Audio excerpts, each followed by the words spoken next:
हर हर महादेव.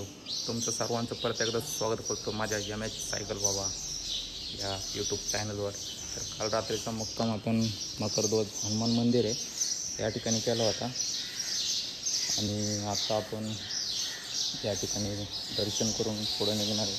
या ठिकाणी तुम्ही देखील दर्शन करू शकता हनुमान दादांचं आणि मकरध्वज मंदिर आहे. आता थोड्याच वेळात या ठिकाणी आरती करून आम्ही निघणार आहोत. तर मित्रांनो, आता मी नागेश्वर ज्योतिर्लिंगला जात आहे. काल ज्या सुदर्शन सेतून आलो होतं तिथूनच आपण रिटर्न जावं लागते, कारण की दुसरा कुठला रस्ताच नाही. या ठिकाणी बेटद्वारका हे समुद्र, चार साईडने समुद्र आहे. मधोमध बसलेलं श्रीकृष्णांचं निवासस्थान होतं आहे बेटद्वारका, आणि ते द्वारकेला त्यांचं राज्य होतं. तर अशा प्रकारे काल आम्ही बेटद्वारकामध्ये थांबलो, त्या ठिकाणचं दर्शन वगैरे केलेलं आहे. आता हे पाहू शकते. तर आता आपल्या 11वे ज्योतिर्लिंग नागेश्वरला चाललोय आपण. हे पाहू शकताय जहाजांचं पार्किंग आहे, आणि जहाज त्यांना जर समुद्रात घेऊन जायचं असलं तर क्रेनने उतरून समुद्रात घेऊन जातो. तर मागं देखील आपल्याला खूप मोठं पार्किंग दिसलं होतं, अजून परत संपवणच आहे पार्किंग. तर अशा प्रकारे जहाजांचं पार्किंग आहे, पाहू शकताय. पाणी वगैरे नाही काय, खाली मोकळ्या मैदानात लावले गेलेले. तर आपण गोपी तलाव या ठिकाणी आलेलो आहे. गोपीनाथ मंदिर 5,000 वर्षापेक्षा अधिक जुनं तीर्थधाम आहे. चला आपण दर्शन करूयात. अशा प्रकारे या ठिकाणी गोपीनाथजींचं मंदिर आहे, पाहू शकताय. हे गोपी तलाव आहे, पाहू शकताय. या ठिकाणी आपण दर्शन करण्यासाठी आलेलो आहे. तर आता नागेश्वर फक्त 5 किलोमीटर आहे. आता वाटेमध्ये आपल्याला गोपी तलाव होतं, त्यामुळं या ठिकाणी थांबून खूप जण म्हणत ते गोपी तलावचं देखील दर्शन करा. तर पाहू शकता अशा प्रकारे.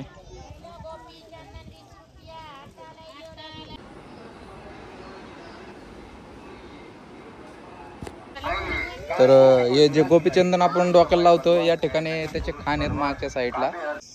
हे पाहू शकताय मोर. या ठिकाणी आल्यावर आपल्याला मोर दिसलेला आहे, झाडावर कसं बसलेलं आहे, पाहू शकताय. तर नमस्कार मित्रांनो, आपण नागेश्वरला जात असताना दीपक भट या ठिकाणी गुजरातचे बांधव भेटलेले आहेत. त्यांनी गाडीमध्येच थांबवले. आपण रस्त्याने जात होती, जरा विचारपूस केली कसं आहे, काय आहे, कशी व्यवस्था वगैरे होती. तर बरं वाटलं भेटून. तो अच्छा लगा आपसे मिलकर. Thank you. गुजरात में तो हमें मतलब कोई दिक्कत नहीं आ रही. अभी लगभग मेरे को 16 दिन हो गया. अच्छा. मैं टेंट साथ में लेके घूम रहा हूँ, लेकिन टेंट लगाने की जरूरत नहीं पड़ रही. अच्छा. मतलब नहीं, गुजरात से बहुत प्रेम मिल रहा है. तो नहीं, वो है गुजरात में आपको ऐसी कोई दिक्कत नहीं है. तो मिलके बहुत अच्छा लगा आपसे. तर मित्रांनो, आपण नागेश्वरला पोहोचलेलो आहे. हे पाहू शकता मंदिर. या ठिकाणी बाहेर आपण हे दुकान आहे, दादांना सांगून या ठिकाणी आपण सायकल उभी केलेली आहे. आता आपण आतमध्ये जात आहे मित्रांनो. तर आता आपण लाईनीत लागलेलो आहे. आज काही एवढी गर्दी नाही, तरी देखील आहेच. हे दादा आहे, हे मागं शूज घेतले आपण. तर आता बघूया, दर्शन करू जे की आपलं 11वे ज्योतिर्लिंग असणार आहे. या ठिकाणी थोडं मोबाईलचं वगैरे काय विषय नाही. तर नमस्कार मित्रांनो, आपण नागेश्वर ज्योतिर्लिंगाचं दर्शन या ठिकाणी झालेलं आहे. तुम्ही देखील या ठिकाणी दर्शन करू शकताय, पाहू शकता.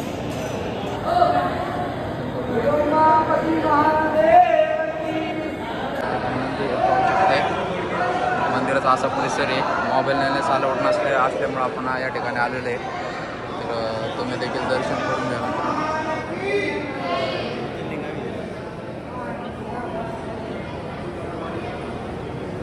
या ठिकाणी पाहू शकताय महादेवाचं खूपच बसलेलं मूर्ती या ठिकाणी बनवली गेलेली. खूपच सुंदर आणि भव्य मूर्ती आहे, पाहू शकता. या ठिकाणचं असं या ठिकाणी मंदिर आहे या ठिकाणी. तर नमस्कार मित्रांनो, आपण आता या ठिकाणी ज्योतिर्लिंग निघलेले. तर आता पुढं आता आपल्याला गुजरातच्या बाहेर निघायचं आहे. पुढचं अपडेट जे काय असेल ते मी संध्याकाळी देईन, कारण बघतो आता कुठे जायचे. कारण की 11 ज्योतिर्लिंग झालेले आहेत, पण शेजारचे देखील आपल्याला खूप सारे धार्मिक स्थळांना भेट देत जायचे. सांगतो मी तुम्हाला लवकरच.